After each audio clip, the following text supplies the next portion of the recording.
Bonjour à tous, j'espère que vous allez bien, que vous êtes en pleine forme. Aujourd'hui, on se retrouve pour une nouvelle vidéo où on va voir comment capturer et convertir l'attention dans un marché saturé. Je m'excuse d'avance pour la vidéo précédente où il y avait un petit peu de flou, c'est qu'en fait mon objectif captait l'ordinateur plutôt que moi-même. Donc bon, l'important c'est ce que je disais et pas forcément moi, donc c'est pas très grave. Donc j'ai essayé d'améliorer ça pour celle-ci. Alors, l'attention c'est un sujet très important. Ce qu'il faut savoir c'est qu'aujourd'hui, l'attention c'est vraiment la nouvelle monnaie du marché mondial. Avant, ce qui comptait vraiment pour monter des sociétés, les développer et croître capitalistiquement parlant, c'était d'avoir des capitaux. Si on avait des capitaux, si on avait de l'argent, on pouvait avoir de la croissance parce qu'on pouvait acheter de la main-d'œuvre, on pouvait acheter plein de choses qui nous permettaient de développer la société.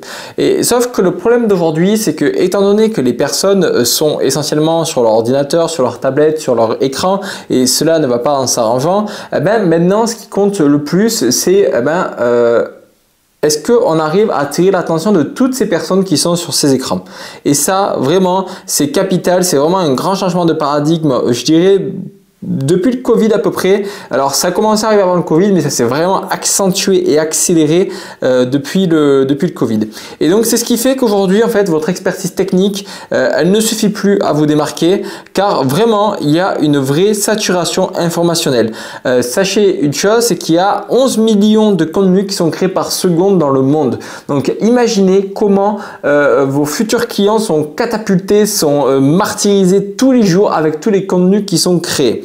Ok, et il y a une différence à avoir dans le contenu, dans l'attention des personnes, c'est que capter l'attention, c'est pas la même chose que de la captiver. En fait, capter l'attention, c'est là, moi, je jette une pomme sur mon objectif, ça va capter votre attention. Par contre, ce que je vais dire dans cette vidéo, si c'est pertinent ou pas, ça va vous captiver ou pas. Et le fait de vous captiver, ça va vous permettre possiblement par la suite de travailler avec moi, si je dis des choses plutôt sensées et intelligentes. Donc voilà, ça c'est vraiment la grande différence entre les deux. Par exemple, si j'aurais dit, dans cette vidéo, je vais vous montrer comment gagner de l'argent rapidement, là, j'aurais capté votre attention. Mais j'aurais pas captivé votre attention forcément. Et donc, du coup, tout cela, ça nous mène à la conclusion suivante. Ça nous explique pourquoi en fait les méthodes traditionnelles comme les salons, les showrooms qui perdent en vitesse et le cycle de démarchage perdent 70% d'efficacité. C'est parce qu'en fait maintenant les personnes, plutôt que le week-end aller dans les foires ou passer devant votre magasin étant donné qu'elles n'avaient pas grand chose d'autre à faire, s'arrêter, venir vous voir, venir discuter, venir voir vos produits, à la place en fait ils sont chez eux sur Netflix ou sur YouTube en train de regarder des vidéos ou sur leur téléphone en train de scroller. Moi des fois je vois des personnes d'une trentaine d'années, ils sont toute la journée en train de scroller et en train de regarder des vidéos quoi. Donc c'est la raison pour laquelle tout simplement rationnellement pourquoi ces méthodes là ne fonctionnent de moins en moins et elles sont vouées à mourir dans le temps. Parce qu'en fait, il y a encore quelques générations, les 50-60 ans, qui vont encore un petit peu en magasin, aux foires, parce que c'est ce à quoi ils étaient habitués. Et quoique, ces personnes-là, en règle générale, c'est elles qui sont les plus addictes aux réseaux sociaux, pour la simple et bonne raison que jusqu'à aujourd'hui, en fait, elles n'ont jamais eu en fait ces pics, ces shoots de dopamine que donnent les réseaux sociaux. Et étant donné qu'elles n'ont jamais eu ces shoots de dopamine, maintenant qu'elles sont mises devant ces shoots de dopamine, elles sont très vite accros et c'est pour ça qu'elles sont souvent beaucoup plus rapidement accros que nous qui sommes plutôt habitués à ces shoots depuis l'enfance. Et d'ailleurs voilà, c'est cette raison pour laquelle ils sont habitués. C'est comme un petit peu quelqu'un qui n'a jamais mangé un bonbon, mais la première fois qu'on va lui en donner, il va en vouloir beaucoup derrière. Donc du coup la partie 1, on va voir un petit peu l'anatomie de la saturation attentionnelle. Et donc en fait le paradoxe de l'abondance, c'est qu'en fait plus on a d'options et plus on a une paralysie décisionnelle. Ok. En fait ce qu'il faut savoir, c'est que vos prospects en moyenne ils reçoivent 121 emails par jour. Ok. Donc 3,2 secondes, c'est le temps moyen d'attention sur un contenu avant qu'il décroche. Rendez-vous compte, dans les années 2000, le temps d'attention d'un individu il était environ de 11 minutes. Donc plutôt à fin années 90, début années 2000, on était de 11 minutes. Donc une personne qui regardait quelque chose, il était en capacité de tenir 11 minutes. Maintenant, c'est 3,2 secondes. Imaginez comment ça s'est dégradé avec les années. Et ce qui fait qu'aujourd'hui, vraiment, on a une surcharge cognitive. Ok. Et ce qui fait qu'au final, le cerveau, il a filtré 99% des stimuli qui vont se montrer devant ses yeux. Et donc, qu'est-ce qu'on peut en tirer un petit peu de ça? En fait, on peut en tirer qu'aujourd'hui, pour arriver à avoir l'attention plus facilement des personnes, pour les aider à faire des choix, en fait, il faut réduire au maximum le nombre d'options. Et j'ai un cas très simple face à ça, et on voit, et ça explique aussi pourquoi ça fonctionne si bien, c'est les restaurants monoproduits. On voit de plus en plus de restaurants, de pâtisseries qui font que des cookies, que un certain type de produits, voire des restaurants qui sont spécialisés à faire qu'une seule chose.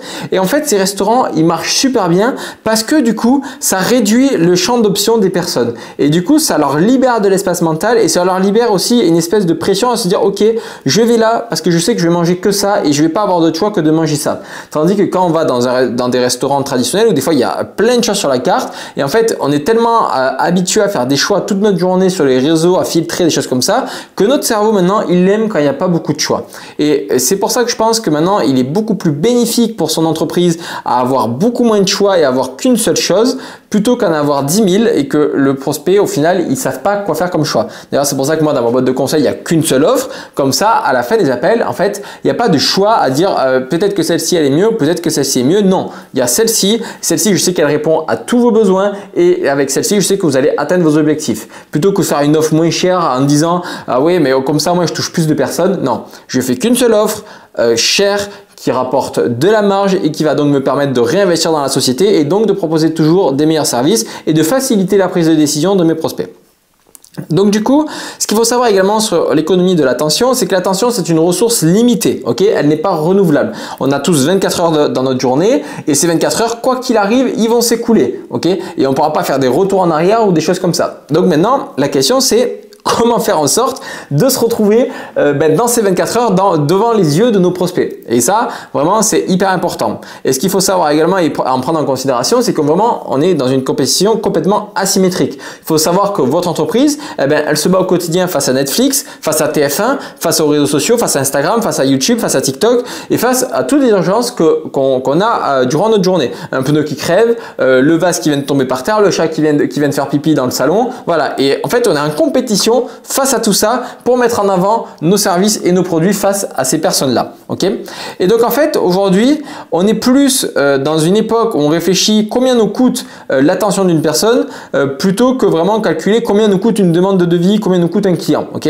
Ce qui compte, c'est combien on paye pour être montré face à un échantillon de personnes plutôt que combien nous coûte vraiment cet échantillon. Parce qu'en fait, au moins on va payer cher cet échantillonnage et au plus on va arriver à toucher de personnes et donc au plus forcément on va arriver à toucher des personnes qualifiées.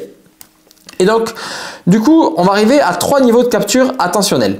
Donc, le premier niveau, c'est l'attention réflexe. Ok, donc là, je reçois une notification sur mon téléphone, tac, ok, je la regarde, ça a attiré mon attention et donc, du coup, je la regarde instantanément. Mais c'est une attention qui est très peu qualifiante.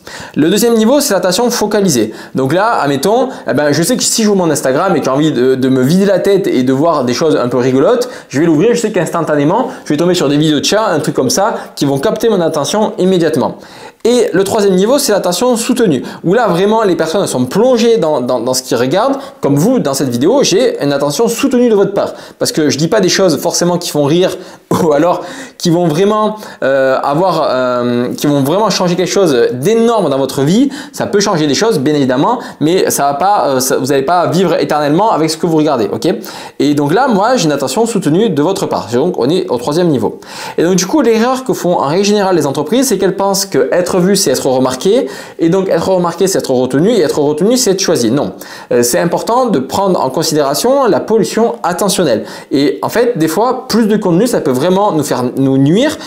Des fois, il vaut mieux réfléchir autrement à dire comment je vais faire. Et ça, on revient un petit peu à ce qu'on a dit juste avant, c'est capter l'attention plutôt que captiver l'attention. Il vaut mieux se concentrer sur ok, comment je peux capter l'attention, la garder pour ensuite les transformer en client, plutôt que juste la capter et que les juges des personnes qui voient mon contenu, qui voient mes publicités et qui passent outre. Ça, c'est vraiment quelque chose qu'il faut prendre en considération. La deuxième partie, c'est les mécanismes psychocognitifs de la conversion. Donc, on va avoir un premier principe, c'est l'effet de primauté du psychologue Luquin, où là, lui, ce qu'il a vu, c'est que les 7 premières secondes déterminent 93% de la perception de crédibilité. Donc, en fait, ce qu'il faut avoir en considération lorsque vous faites des vidéos, lorsque vous faites du contenu, lorsque vous vous présentez face à une personne, c'est que les 7 premières secondes vont déterminer 90% de la perception d'une personne. Donc, en fait, si pendant les 7 premières secondes, vous ne tenez pas droit, vous n'êtes pas en train de bien parler, que vous mâchez un chewing-gum, que vous faites n'importe quoi, eh bien en fait, la perception que cette personne va avoir de vous, c'est ce qui va conditionner tout le reste. Okay, donc c'est pour ça que c'est important les premières secondes de bien se tenir face à ses prospects. Après, il va y avoir l'halo effect où là, une première impression positive, ça contamine vraiment toute l'expérience. Typiquement, lorsqu'on arrive dans un restaurant et que le serveur il tire la gueule, tout simplement, on sait très bien que tout le reste du repas, ça va pas bien se passer. Et en plus, étant donné qu'on est français, on va retenir uniquement ça. Même si c'est super bon, la seule chose qu'on va retenir en sortant du resto, c'est le serveur il faisait la tête. C'est exactement pareil de nos clients envers notre entreprise. Après, il y a également l'architecture de la première impression où tout est important, le design, le discours, la preuve sociale. Vraiment, c'est le fait de mettre toutes ces briques qui vont faire qu'on va avoir une excellente première impression de nous. Ensuite, il y a l'effet d'exposition répétée de Zajonc. Okay, donc en fait, ce qui met en avant ce monsieur, c'est que la familiarité, c'est égal à la confiance dans le cerveau reptilien. Donc je vous ai fait une petite définition du cerveau reptilien. Le cerveau reptilien, c'est la partie la plus primitive de notre cerveau responsable de la survie, qui traite la familiarité comme un signal de sécurité. Ce qui nous est familier est perçu automatiquement comme moins dangereux et donc plus digne de confiance. C'est pourquoi voir répétitivement une marque ou un visage crée instinctivement un sentiment de confiance, même sans interaction directe. Notre cerveau primitif interprète la répétition comme une preuve de fiabilité et de stabilité. Okay, donc la fréquence optimale afin qu'une personne ait une préférence pour notre société ou pour notre personne, il faut qu'elle nous voit entre 7 et 12 fois. Ça, c'est vraiment clé. C'est pour ça qu'en règle générale, lorsqu'on lance des publicités, il y a toujours un temps de latence où il n'y va pas y avoir de résultat parce qu'il faut que les personnes nous voient plusieurs fois avant de se dire « Ok, c'est bon, cette personne-là m'est familière, j'ai confiance en elle, maintenant je vais pouvoir cliquer sur sa publicité et aller voir qu'est-ce qu'elle propose. » Il y a également l'importance du pattern interrupt où il est important de briser la routine attentionnelle du prospect. C'est-à-dire que si toute la journée, le prospect, il voit des vidéos qui commencent par une main comme ça et qu'après que la vidéo commence, à un moment donné, il va en avoir ras-le-bol et ces vidéos-là, il va les passer automatiquement. C'est pour ça qu'il est important parfois d'innover, de faire des choses un petit peu différentes, de sorte à ce quand le prospect voit notre contenu, voit ce qu'on fait, il dit « Oh, ça j'ai jamais vu aujourd'hui, je m'y arrête dessus. » Et là, on a capté son attention. Okay, ça, c'est des éléments également qui sont très importants. Ensuite, l'autre biais psychologique, l'autre mécanisme psychologique, c'est l'effet d'ancrage. Okay, donc, l'effet d'ancrage de Kahneman, lui, ce qu'il met en avant, c'est que le premier élément perçu, c'est un référentiel pour tout le reste. C'est-à-dire que si jamais vous montrez quelque chose de très professionnel, c'est un petit peu ce que mettait en avant Lucas juste ici, avec l'effet d'halo effect, c'est que le premier élément que vous allez mettre en avant de votre société face à un prospect, ça va être le référentiel pour tout le reste. Donc, si admettons, vous mettez un contenu où par exemple, vous faites une faute d'orthographe ou le contenu est très moche, de suite, vous allez être perçu comme une entreprise peu professionnelle avec qui on ne peut pas faire des affaires, avec qui on ne peut pas avoir confiance. Ça, c'est hyper important. Et après, il y a également une notion de position d'expert vs un positionnement de prestataire. Je vais l'expliquer juste en dessous. Un prestataire, il exécute des tâches définies par le client, par exemple la pose de poêle, l'installation, tandis qu'un expert, il diagnostique les vrais problèmes et prescrit les meilleures solutions. Conseil énergétique, optimisation thermique, prestataire subit la négociation de prix et la comparaison et l'expert, il fixe ses prix et attire des clients qui cherchent son expertise spécifique. Ce que j'ai voulu dire à travers ça, c'est qu'en fait, il faut vraiment vous positionner en tant que chef d'entreprise, en tant qu'entreprise, comme un médecin. Je m'explique à travers ça, c'est qu'en fait, si vous vous rendez à votre rendez-vous de vente et que, si je prends l'exemple des poêles à bois et des poêles à granulés que je connais bien, si vous rendez à votre rendez-vous de vente et juste vous dites, techniquement parlant, vous avez 100 mètres carrés, etc., il faut ça vous coûte 5000 €, moi je peux vous le poser très bien à la perfection, là, qu'est-ce qui va se passer? La personne va juste se dire, ok, d'accord, je vais comparer les prix. C'est ce qui se passe en règle générale, c'est pour ça qu'en règle générale, les personnes très techniques vendent très rarement lors du premier rendez-vous. Par contre, si vous vous positionnez dans la peau, par exemple, d'un médecin, où là, vous posez des questions spécifiques à votre prospect, hop, autant pour moi, où là, vous posez, je vais mettre un peu plus en face, où là, vous posez des questions spécifiques à votre prospect. Par exemple, vous lui dites, écoutez, vous avez eu froid cet hiver? Oui, j'ai eu froid cet hiver. Ok. Combien vous avez payé de facture d'électricité cet hiver? J'ai payé 300 € par mois de facture d'électricité. Ok. Et est-ce que c'est quelque chose qui est élevé pour votre foyer ou pas? Ah oui, je trouve ça très élevé. Moi, ça me rogne un petit peu de mon pouvoir d'achat et donc j'aimerais bien diminuer ces factures. Ok. Et si jamais on diminue cette facture, qu'est-ce que vous pourrez faire en plus tous les mois? Je sais pas. Tous les mois, je pourrais, par exemple, mettre un peu plus de sous de côté, donc pour pouvoir partir en vacances. Donc, ce qui fait que là, vos deux problèmes principaux, c'est que vous aimeriez avoir plus chaud en hiver. Et vous aurez également baissé vos factures d'électricité. oui, j'aimerais bien faire ça. Ok, donc là, on a validé le problème du client. Et vous avez vu, on n'a pas argumenté, on n'a pas fait de commentaires ni quoi que ce soit. Juste, on a pris note des différents éléments. Exactement pareil chez votre médecin. Lorsque vous dites, ah ben j'ai mal au dos, j'ai mal ici, j'ai mal ça, il ne va pas vous faire un argumentaire, dire, ah ben oui, c'est normal, vous avez trop bu la veille ou des choses comme ça. Non, il va prendre note, il va dire, ok, ok, ok. Donc là, on valide tout ça. Maintenant, il faut mettre l'aspect confiance. Donc là, moi maintenant, si aujourd'hui, je vous montre la solution pour que vous puissiez avoir une baisse de votre facture d'énergie et également que lorsque vous rentrez en hiver après le travail, vous ayez chaud, que vous ayez plus froid et que vous soyez vraiment dans un foyer confortable. Est-ce que si je vous résous tout ça, est-ce qu'aujourd'hui, vous serez prêt à ce qu'on collabore ensemble? Oui ou non, peut-être qu'il faut que j'ai un petit peu de temps, des choses comme ça. S'il y a besoin d'un petit peu de temps, ok. Qu'est-ce qui fait qu'aujourd'hui vous n'avez pas 100% confiance en nous? En général, c'est juste des choses qu'ils ne veulent pas dire. Donc là, on va leur faire sortir ce qu'ils veulent dire. Par exemple, ils vont nous dire, ah ouais, mais ça fait pas longtemps que vous êtes ouvert, ou alors si j'ai vu ça, j'ai vu ci. On va désamorcer le tout en posant toujours des questions et pas en allant contre l'avis du prospect, parce qu'on n'est pas là pour le convaincre, parce que dans le mot convaincre, il y a le mot con, ok. Et on est là juste pour le guider et pour l'aider à prendre la bonne décision. Donc de là, on va lui poser des bonnes questions et au final, le but, c'est qu'avant d'annoncer le prix, on va lui faire dire qu'on est la meilleure personne et la meilleure entreprise pour le faire passer de ce point A à ce point B et que notre solution va lui permettre de résoudre l'ensemble de ses problèmes. Et donc à partir de là, on va lui dire, bon, mais voilà, maintenant pour résoudre votre problème, nous on est des experts dans ce domaine-là, on fait exclusivement ça et d'où le fait de se spécialiser et c'est là où c'est encore plus important. On va être à ce tarif-là. Est-ce que celui-ci vous convient ou pas? Et donc là, ce qui se passe en général, des personnes comme nous, on est experts, on va vendre un peu plus cher que la moyenne. Donc là, il y a deux écoles. La première école, c'est la personne va vous dire oui instantanément et du coup, elle va travailler avec vous. Et la deuxième école, c'est ah ben non, vous êtes trop cher. Et donc là, la question qu'on répond en général à ça, c'est maintenant, messieurs, dames, est-ce que vous cherchez à acheter un prix ou acheter un service? Si vous cherchez à acheter un prix, je vous serre la main et je repars chez moi, il n'y a aucun problème, je peux comprendre. Par contre, si vous cherchez un service, c'est avec nous qu'il faut travailler. Comme vous l'avez vu depuis le début, le cheminement, tout se passe très très bien, vous avez confiance en nous et vous savez que notre solution va vous aider à résoudre votre problème. Vous nous l'avez dit nous-mêmes. Donc là, le cerveau, il va avoir des incohérences et donc du coup, la personne va revenir en arrière, va dire oui, c'est vrai, vous avez raison, j'ai dit ça tout à l'heure, donc oui, en effet, on travaille avec vous. C'est ce qui se passe à 90% des cas. Mais évidemment, il y a toujours des réfractaires où là, ça ne va pas très bien se passer. Mais bon, il y en aura toujours, il n'y a pas de science exacte, surtout dans la vente et encore plus dans l'humain. Je m'excuse pour les petits tremblements. Après, principe suivant, le price anchoring. Alors, en fait, ça, c'est la notion de présenter d'abord la valeur, puis le prix. En fait, si jamais, par exemple, lorsque vous appelez les personnes en demande de devis, et ça m'est arrivé assez régulièrement, où ils me demandent « Ouais, mais Corentin, c'est quoi la fourchette de prix ?» Là, je leur dis c'est assez large parce qu'en fait, ça dépend de votre installation, ça dépend de ce que vous voulez, ça dépend de différents paramètres. Donc du coup, oui, ça dépend de différents paramètres. Et donc là, si au téléphone, vous annoncez directement, le prix, ça va être 6 000 €, bien évidemment, étant donné que la personne, vous ne lui avez rien présenté, vous ne lui avez pas expliqué pourquoi c'est la meilleure solution pour elle, etc., et que vous ne lui avez pas montré la valeur de votre société, bien évidemment, elle va vous rire au nez, elle va dire « Ah ben non, vous dépassez jamais ». Et d'ailleurs, c'est pour ça qu'il y a plein d'entreprises qui ont des taux de transformation de demande de devis vers les rendez-vous qui est très faible. C'est parce qu'en fait, ils annoncent trop rapidement le prix. C'est comme si moi, avec ma boîte de conseil, là, je vous disais le prix, et forcément, vous allez trouver ça super cher. C'est vous dire « Ah ouais, non mais il prend ce prix-là, c'est super cher ». Alors que quand je vous présente le plan d'action personnalisé que je fais à chaque fois et qu'à la fin, vous me dites « Bon, mais Corentin, j'aimerais bien qu'on fasse ce plan d'action ensemble et que je vous annonce le prix », étant donné que vous avez vu tout le plan d'action en amont, vous savez la valeur que vous allez en retirer et donc forcément le prix est complètement raisonnable par rapport à la valeur que vous allez en retirer. Et c'est pour ça que c'est important vraiment d'annoncer le prix une fois que vous avez démontré bien toute la valeur du service que vous allez donner. Après, l'autre point, c'est la théorie de la réactance psychologique de Brehm. Donc, c'est la résistance automatique au message trop direct.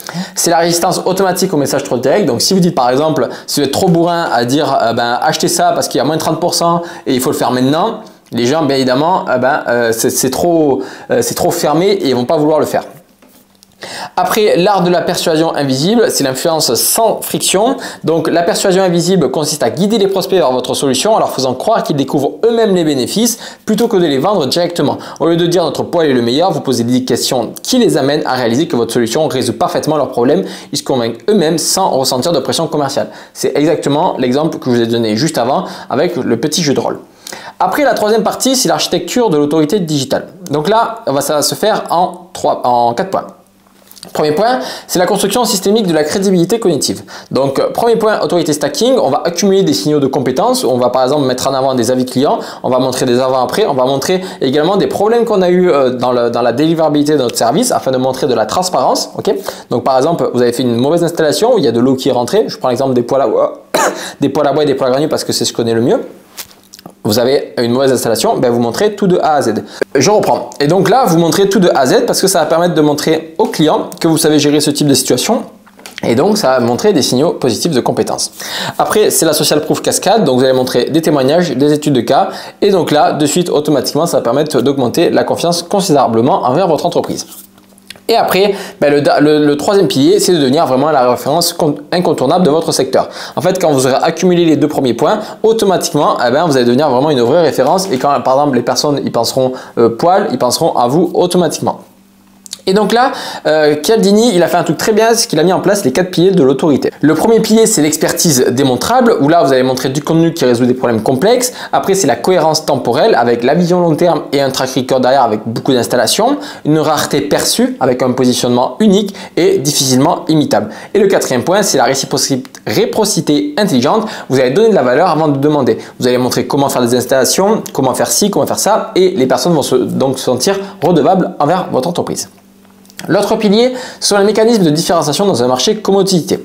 Donc ça, c'est un livre de, j'ai plus le nom de l'auteur, mais je vous le mettrai dans les commentaires, c'est Blue Ocean Strategy, où là, en fait, l'objectif, c'est vraiment de créer un marché dans votre marché. Donc je m'explique, par exemple, les poêles à bois et les poêles granulés, il y a vraiment de plus en plus de personnes qui sont dans ce secteur-là. D'ailleurs, c'est pour ça qu'il y a de plus en plus d'entreprises qui baissent leur chiffre d'affaires, parce que forcément, avant, pour 100 clients, il y avait 10 sociétés, maintenant pour 100 clients, il y a 30 sociétés. Donc forcément, on ne peut pas faire le même chiffre d'affaires. Alors oui, le marché grandit, mais ce n'est pas non plus exponentiel au nombre de sociétés qui ouvrent. Donc là, ce qu'il faut faire dans ce type de situation, c'est de se créer un petit segment de marché. Je peux donner un exemple à ça. Par exemple, dans le conseil, on pourrait penser que c'est sursaturé. Donc du coup, moi, qu'est-ce que j'ai fait? Je me suis dit, je vais faire du conseil exclusivement pour les sociétés de poêles à bois et poêles à granulés. Ce qui fait que je me suis créé un petit marché où je suis le seul en France à faire ça, et ce qui permet donc de me démarquer très facilement et donc de me créer mon propre. L'autre point, c'est le reframe du problème, donc d'élever le niveau de conversation. Donc le reframe, il consiste à redéfinir le problème du client à un niveau plus stratégique. Au lieu de parler du poêle qui chauffe mal, vous parlez d'inefficacité énergétique qui impacte son patrimoine et son confort de vie. Vous transformez donc une conversation technique sur un produit en discussion stratégique sur ses vrais enjeux, vous positionnant comme conseiller plutôt que vendeur. En fait, le fait de faire ça, ça va permettre de vous positionner directement en expert. Plutôt que d'utiliser des mots banals, le fait d'utiliser un peu des mots complexes, un peu de branlette intellectuelle, des fois ça permet de montrer un peu aux gens que vous êtes un peu plus intelligent et donc de mettre un peu plus de valeur perçue et donc automatiquement de mettre vos services en avant de manière un peu plus élevée. Après, l'effet Mathieu appliqué au business. L'effet Mathieu, ça signifie que ceux qui ont déjà de l'autorité, de la reconnaissance, attirent encore plus d'opportunités, de clients premium et de visibilité, créant un cercle vertueux de succès. À l'inverse, ceux qui manquent de crédibilité peinent à attirer l'attention et voient leur opportunité diminuer dans le business. L'autorité génère automatiquement plus d'autorité. Et ça, on le voit très bien. C'est pour ça qu'en général, on entend toujours la phrase « les riches deviennent de plus en plus riches ». Oui. Parce qu'en fait, ils ont tellement un cercle vertueux autour d'eux, ils ont tellement d'argent qu'en fait, pour eux, c'est beaucoup plus facile. Ils ont déjà réussi dans les affaires, donc les gens leur font plus confiance et ainsi de suite, et ainsi de suite. D'ailleurs, c'est pour ça que les personnes qui ont beaucoup d'avis clients, ils ont beaucoup plus de clients parce que forcément, il y a plus d'expérience, il y a plus de personnes qui sont satisfaites, donc automatiquement, les personnes se retournent vers elles. Alors, la partie 4, c'est l'implémentation du concept à la conversion systémique. Donc, la première phase, donc en fait là c'est tout simplement comment mettre en place tout ce qu'on vient de voir dans cette vidéo. La première phase, c'est l'audit de votre empreinte intentionnelle actuelle. Donc il va falloir que vous regardez où est-ce que sont tous les points d'accroche de votre prospect et où est-ce que vous perdez l'attention. Par exemple, si vous n'êtes pas présent sur les réseaux sociaux, vous perdez énormément d'attention ici. Si votre seul et unique point où les gens ont contact avec vous, c'est votre magasin, autant vous dire, vous êtes loin du compte. Après, vous allez faire une analyse concurrentielle, de voir un petit peu vos concurrents, qu'est-ce qu'ils ont comme attention, où est-ce qu'eux ils sont et que vous n'êtes pas, et où est-ce que vous pouvez vous positionner en tant que précurseur. Après, vous allez identifier vos moments de vérité critique, c'est-à-dire à quel moment donné vous ressentez que vos clients, c'est à ce moment-là qu'ils rentrent en contact avec vous et donc qui vont réaliser une demande de devis, une vente, etc., etc. La phase numéro 2, c'est l'architecture du tunnel d'attention optimisé. Donc, vous allez faire une séquence d'attention avec intérêt, désir, confiance, action. Donc ça, c'est vraiment important. Attention, donc on attire leur attention, on leur fait créer de l'intérêt, on les fait passer au désir de rentrer en contact avec nous, du désir on crée de la confiance pour ensuite créer l'action. Ça, c'est cette chaîne de valeur, elle est super importante. Donc c'est pour ça qu'il faut hiérarchiser le contenu en fonction du niveau d'attention. Ok, donc par exemple, une personne qui découvre votre entreprise, il ne faut pas qu'elle soit vue par les mêmes personnes. Il ne faut pas qu'elle voit le même contenu qu'une personne qui vous suit depuis 3 mois. Ça, c'est vraiment super important. C'est pour ça qu'il faut faire différents types de contenus pour adresser les différents segments de notre cible. Et après, faire des automatisations afin de nourrir tout ça et par exemple de leur envoyer des emails, leur envoyer du contenu qui leur correspond personnellement. Par exemple, si vous avez un client avec qui vous avez fait une demande de devis et qu'il n'a pas travaillé avec vous parce qu'il n'a pas confiance sur ce point-là, lui envoyer fréquemment des vidéos sur ce sujet-là pour le rassurer va permettre donc d'axer la conversion. Ça peut vous paraître banal et chiant, mais en fait, grâce à l'IA, tout ça c'est de plus en plus facile à faire et automatisé. Donc il y a de plus en plus d'entreprises qui le font. Et donc si vous ne le faites pas, vous allez être à la rue tout simplement. La phase numéro 3, c'est la construction de l'écosystème d'autorité. Donc vous allez construire vos piliers stratégiques avec 3-5 thèmes de légitimité. Vous allez faire ça sur plusieurs plateformes. Donc vous allez faire ça sur plusieurs plateformes, par exemple YouTube, Instagram, Facebook. Bien évidemment, on fait bien attention à faire plateforme par plateforme. D'abord, on attend de bien maîtriser une plateforme à 100% avant de passer sur une autre. Après la phase 4, c'est mesurer et optimiser les métriques attentionnelles. Donc on regarde combien on fait d'impressions, combien il y a de personnes qui font des demandes de devis, est-ce que c'est qualitatif, est-ce que c'est quantitatif, afin de trouver un bon équilibre entre les deux. Ok, donc on mesure l'intensité de l'attention par exemple en publicité, on peut très facilement voir combien de temps la personne a regardé la vidéo, afin de voir à partir de quel moment donné elle est partie et à partir du moment donné où elle est partie, comment on peut améliorer ça de sorte à ce qu'elle reste plus longtemps et donc qu'elle soit plus qualifiée, tout simplement. Et après, important également, c'est de voir quel contenu, quelle vidéo vraiment nous rapporte de l'argent. Je m'explique à ça. Des fois, on peut faire de la publicité, on peut faire du contenu. Des fois, il y a des vidéos qui peuvent nous faire 1 million de vues, des choses comme ça. Mais cette vidéo-là, en soi, elle ne nous rapporte pas d'argent. Par contre, on peut faire une vidéo qui nous fait 2-3 demandes de devis. Mais celle-ci, par contre, ces 2-3 demandes de devis, elle nous rapporte 3 ventes. Parce que les personnes étaient extrêmement qualifiées. Ce que je veux dire à travers ça, c'est que par exemple, des fois, ça peut arriver qu'on fasse de la publicité en ligne, par exemple sur Facebook ou sur Instagram. On fait une publicité. Cette publicité nous rapporte 15 demandes de devis, vraiment pas cher, à 5 € la demande de devis. Et à côté, on fait une autre publicité, par exemple, qui dure beaucoup plus longtemps, qui dure 5-6 minutes, où sur celle-ci, elle nous rapporte 5 demandes de devis, mais on a 3 rendez-vous et 3 ventes. Et on paye 15 € la demande de devis. Donc là, la conclusion qu'on pourrait dire sur celle-ci, sur l'autre, on pourrait dire, ah ben oui, mais on paye beaucoup plus cher la demande de devis, on en a beaucoup moins, donc c'est moins rentable. Sauf qu'en fait, on en a eu moins, on a fait moins d'efforts, et en plus de ça, on a eu plus de ventes. Donc c'est celle-ci qui a eu le plus de rentabilité. C'est pour ça qu'il faut bien regarder entre les deux. Donc la conclusion un petit peu à tout ça, c'est que l'attention, c'est vraiment un avantage concurrentiel qui est durable dans le temps. Donc en fait, ce qu'il faut faire, c'est créer du contenu si précieux que le prospect le recherche. Donc c'est pour ça qu'il ne faut pas faire juste du contenu un peu bullish où c'est juste des trucs qui servent à rien. Vraiment, il faut se pencher dessus et faire en sorte de créer du contenu qui éduque vos futurs consommateurs et qui se sentent presque redevants vers vous de vous acheter. Après, il faut inverser la dynamique et comme ça, le fait de faire ça, ça permet que ce soit eux qui viennent à vous et pas l'inverse. En fait, quand on crée du contenu, on éduque une population, un segment, ce qui va faire que par la suite, ils vont avoir une confiance envers vous, un principe de réciprocité et donc c'est eux qui vont venir vers vous et ils vont juste vous dire ok, combien ça coûte. C'est comme ce que je suis en train de faire moi avec cette vidéo où j'essaie de vous apporter de la valeur, de vous éduquer et de sorte à ce que par la suite, lorsque vous souhaitez travailler avec moi, vous prenez un rendez-vous et la seule chose que vous demandez c'est ok, comment je fais pour travailler avec ce mec là. Voilà, c'est exactement pourquoi je fais cette vidéo. Et également pour vous aider gratuitement quand même.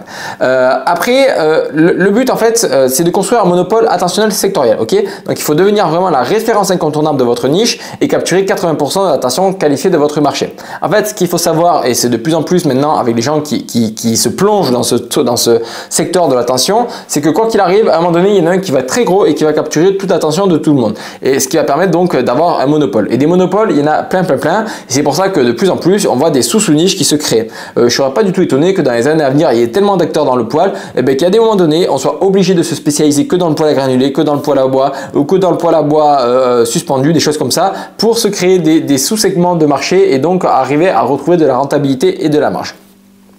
Et donc en fait, dans les années à venir, la barrière ne sera plus d'avoir un beau magasin en placement numéro 1 qui nous coûte 6-7 000 € par mois, ça va être vraiment d'arriver à avoir l'attention. Ok, et donc l'avantage de ça, c'est que ça sera beaucoup plus difficile à copier qu'un produit ou un prix et c'est vraiment un asset immatériel qui va se valoriser avec le temps. Je ne serais pas du tout étonné que dans les années à venir, il y ait par exemple les algorithmes des plateformes publicitaires, qu'on puisse les revendre avec notre société en même temps et que ça soit valorisé et que vraiment que ça soit quelque chose comme de l'immobilier l'immobilier, mais sauf que c'est immatériel et ça permettra vraiment d'augmenter la valorisation de la société. Je m'explique un peu par rapport à ça. C'est qu'en fait, lorsqu'on fait de la publicité en ligne, eh ben, on a ce qu'on appelle des algorithmes qui traitent toutes les données qu'on lui donne et qu'ils ont de par ces plateformes publicitaires. Cet algorithme, au plus on lui donne de l'argent, au plus il va être en capacité de nous montrer nos publicités à nos clients idéaux. Et en fait, au fur et à mesure, étant donné qu'on lui donne de plus en plus d'argent et donc de plus en plus il apprend, il est de plus en plus perfectionné. Et donc à un moment donné, eh bien, on arrive à un stade où il est tellement perfectionné qu'il trouve nos clients très facilement et les clients qu'on veut. Et ça, j'en suis sûr que dans l'avenir, ça va se valoriser très très bien et on va pouvoir le revendre avec nos sociétés. Et surtout, le plus important lorsqu'on se plonge dans l'attention, de manière ce qui va être obligatoire tôt ou tard pour vous, c'est d'avoir vraiment une vision long terme. Ok, vraiment super important parce qu'au plus vous allez avoir une vision long terme avec ça et au plus vous allez avoir des résultats exponentiels. Si cette vidéo vous a plu et que vous voulez en savoir plus, eh bien, vous pouvez vous abonner, liker la vidéo, mettre même un commentaire. Et si vous voulez que je vous donne un plan d'action personnalisé pour votre société, je vous invite donc à cliquer juste en dessous de la vidéo. Vous avez un petit lien, vous prenez rendez-vous avec moi. Si je suis sûr d'être en capacité de vous aider, je vous le dirai. Et si je ne le suis pas, je vous le dirai également. Sur ce, je vous souhaite une excellente journée.